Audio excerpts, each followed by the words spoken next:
ऋषि गौतम ने ऐसा कुछ नहीं कहा कि तू पत्थर की शिला बन जाएगी। ये गौतम ऋषि का श्राप था कि तू किसी को नजर नहीं आएगी, अदृश्य होकर के तू इस जंगल के अंदर पड़ी रहेगी और अकेली रहेगी। वो पत्थर की शिला नहीं थी, वो एक वास्तविक रूप में नारी थी, लेकिन वो किसी को दिखाई नहीं देती थी।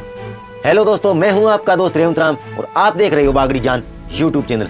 दोस्तों, जैसा कि आपको पता है कि कई दिनों से बागड़ी जान पर रामायण से रिलेटेड वीडियो आ रही है और उन वीडियोस में मैं आपके सामने वाल्मीकि रामायण के कुछ ऐसे प्रसंगों को पढ़ता हूँ जिन्हें टीवी पर कुछ और दिखाया गया है और कथा पंडालों में सुनाई जाने वाली रामायण में कुछ और सुनाया जाता है। लेकिन दोस्तों, इन्हीं प्रसंगों के बारे में अगर हम वाल्मीकि रामायण में पढ़ते हैं तो वहाँ पर कुछ और ही मिलता है। पिछले वीडियो में आपने देखा कि किस तरह से गौतम ऋषि के श्राप से इंद्र है वो अंडकोश रहित हो जाते हैं और फिर वो देवताओं से मदद मांगते हैं और फिर देवता लोग एक भेड़े के अंडकोश निकाल करके इंद्रदेव को फिर से अंडकोश युक्त बना देते हैं। अगर आपने वो वीडियो नहीं देखी है तो उसका लिंक आपको आई बटन में मिल जाएगा और डिस्क्रिप्शन में मिल जाएगा और एंड स्क्रीन में मिल जाएगा। आप जाकर के उस वीडियो को देख लीजिए, बहुत अच्छी वीडियो बनी हुई है। इसी सीरीज में आज हम पढ़ेंगे अहिल्या उद्धार के बारे में कि किस तरह से गौतम ऋषि ने अहिल्या को श्राप दिया और फिर किस तरह से रामचंद्र जी ने आकर के उनका उद्धार किया। दोस्तों, जहां तक आप और मैंने सुन रखा है वो ये है कि गौतम ऋषि ने अपनी पत्नी अहिल्या को श्राप दिया कि तू पत्थर की शिला बन जा, और जब रामचंद्र जी आएंगे और उनके पैरों की मिट्टी लगेगी या उनके पैर लगेंगे तो फिर तुम अपने वास्तविक रूप में आ जाओगी। तो चलिए दोस्तों, इस प्रसंग को हम इस रामायण के अंदर पढ़ते हैं कि वहाँ पर क्या लिखा हुआ है। आप देख सकते हो, ये है वाल्मीकि रामायण जो महर्षि वाल्मीकि जी द्वारा लिखी गई है और गीता प्रेस गोरखपुर से प्रकाशित है। अब मैं आपके सामने इसको खोलता हूँ। बालकांड के 48 नंबर सर्ग में ये चीज लिखी हुई है कि किस तरह से गौतम ऋषि ने अपनी पत्नी को श्राप दिया था और क्या श्राप दिया था।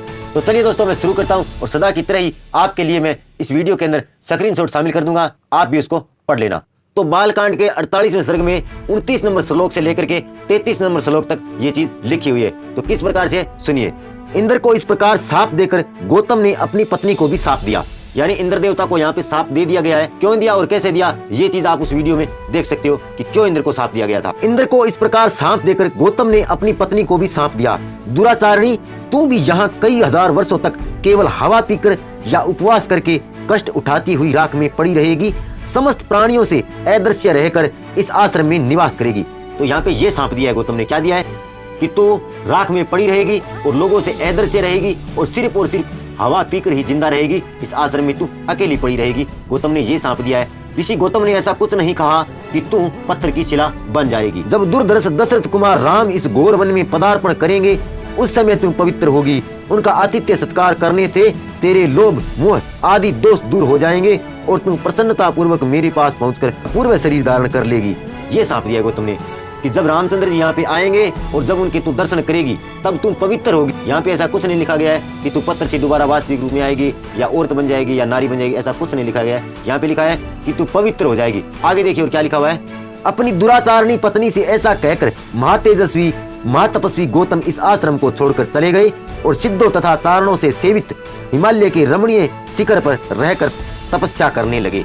अब देखिए, अहिल्या को इस प्रकार से वो श्राप देने के बाद में खुद हिमालय पर्वत पर चले जाते हैं और वहां जाकर के अपनी अलग तपस्या करने लग जाते हैं। सिर्फ अकेले उनकी पत्नी इसी आश्रम में है। आगे इस बारे में 49 नंबर सर्ग में लिखा हुआ है 11वें श्लोक में, महातेजस्वी श्री राम, अब तुम पुण्य कर्मा महर्षि गौतम के इस आश्रम पर चलो और इन देव रूपणी महाभागा अहिल्या का उद्धार करो।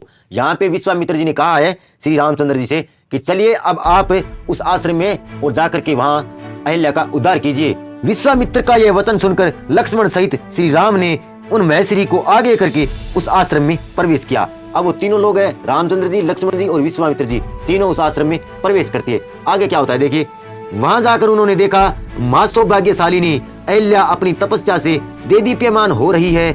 इस लोक के मनुष्य तथा संपूर्ण देवता और असुर भी वहां आकर उन्हें देख नहीं सकते, क्योंकि गौतम ऋषि जी का श्राप था कि तू अदृश्य रहेगी, तुझे कोई नहीं देख सकता, तो इस वन के अंदर, इस कुटिया के अंदर अकेली ही पड़ी रहेगी। आगे देखिए और क्या होता है। उनका स्वरूप दिव्य था। यहाँ पे उनके रूप की बड़ाई की जा रही है अभी। उनका स्वरूप दिव्य था, विधाता ने बड़े प्रयत्न से उनके अंगों का निर्माण किया था। वे मायामयी सी प्रतीत होती थी, धूम से घिरी हुई प्रज्वलित अग्नि शिखा सी जान पड़ती थी, ओले और बादलों से ढकी हुई पूर्ण चंद्रमा की प्रभा सी दिखाई देती थी तथा जल के भीतर उपदासित होने वाली सूर्य की दुर्दर्श प्रभा के समान दृष्टिगोचर होती थी। यहाँ पे उनके बारे में बड़ाई की गई है कि वो कैसी थी, कैसी दिखती थी। अब देखिए श्री रामचंद्र जी आगे उनका कैसे उद्धार करते हैं। गौतम के सांप व श्री रामचंद्र जी का दर्शन होने से पहले तीनों लोकों के किसी भी प्राणी के लिए उनका दर्शन होना कठिन था। यहाँ पे देखिए स्पष्ट लिखा हुआ है कि गौतम के शापवश श्री राम के दर्शन होने से पहले तीनों लोकों के किसी भी प्राणी को उनके दर्शन होना कठिन था। यानी कि गौतम ऋषि जी का ये शाप था कि तू अदृश्य होकर के रहेगी, किसी को दिखाई नहीं देगी, पत्थर की शिला हो जाएगी, ऐसा यहाँ पर कुछ नहीं लिखा गया है। आगे देखिए, श्री राम का दर्शन मिल जाने से जब उनके शाप का अंत हो गया तब वे उन सबको दिखाई देने लगी। अब देखिए, जब रामचंद्र जी का दर्शन उनको होता है, किसको, अहिल्या को, तो उसके बाद में वो सबको दिखाई देने लग गई। उस समय श्री राम और लक्ष्मण ने बड़ी प्रसन्नता के साथ अहिल्या के दोनों चरणों का स्पर्श किया। महर्षि गौतम के वचनों का स्मरण करके अहिल्या ने बड़ी सावधानी के साथ उन दोनों भाइयों को आदरणीय अतिथि के रूप में अपनाया और पाद्य, अर्घ्य आदि अर्पित करके उनका आतिथ्य सत्कार किया। श्री रामचंद्र जी ने शास्त्रीय विधि के अनुसार अहिल्या का वह आतिथ्य ग्रहण किया। अब देखिए, प्रचलन में यह है कि रामचंद्र जी ने उस पत्थर की शिला को अपने पैर का अंगूठा लगाया या फिर अपने पैरों की मिट्टी लगाई, तब वो जाकर के वास्तविक रूप में आई। लेकिन यहाँ पे क्या लिखा हुआ है कि श्री रामचंद्र जी ने और लक्ष्मण जी ने अहिल्या के दोनों पैर छुए और उनसे आशीर्वाद लिया। और जो गौतम ऋषि ने कहा था कि उनका आदर सत्कार करने से तू पाप दोष से दूर हो जाएगी, तो यही सब वो अपने पति के बताए हुए अनुसार कर रही है। आगे देखिए और क्या होता है। उस समय देवताओं की दुंदुभी बज उठी, साथ ही आकाश से फूलों की बड़ी भारी वर्षा होने लगी। गंधर्वों और अप्सराओं द्वारा महान उत्सव मनाया जाने लगा। तो इस प्रकार से अहिल्या का उद्धार होता है, श्री रामचंद्र जी ने किया। और वो पत्थर की शिला नहीं थी, वो एक वास्तविक रूप में नारी थी, लेकिन वो किसी को दिखाई नहीं देती थी। ये गौतम ऋषि का श्राप था कि तू किसी को नजर नहीं आएगी, अदृश्य होकर के तू इस जंगल के अंदर पड़ी रहेगी और अकेली रहेगी और सिर्फ हवा पीकर ही तू जिंदा रहेगी। दोस्तों, इस वीडियो में आपके क्या विचार है?